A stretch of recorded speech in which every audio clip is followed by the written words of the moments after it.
আসসালামু আলাইকুম, সবাই ভালো আছেন? এখানে এই যে মরিচ পেঁয়াজ অনেকগুলো ভাজতে দিয়ে দিলাম। এখানে আমি কোরমা করব, তাই এখানে আমি অনেকটাই পেঁয়াজ দিয়েছি, এক কোয়ার বেশি হবে, ভেজে একটু হয়ে গেল। এখানে আমি ম্যারিনেট করে রেখেছি মুরগির মাংস, সব মশলা দিয়ে ম্যারিনেট করে রেখেছি। এখন পেঁয়াজ ভাজা হলে এগুলো দিয়ে দিব তার ভিতরে।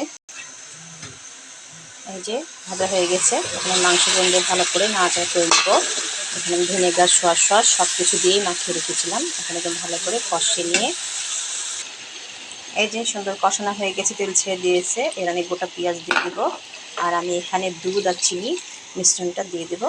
ভালো করে নাড়াচাড়া করে একটু মাখা মাখা হয়ে গেলেই নামিয়ে নেব।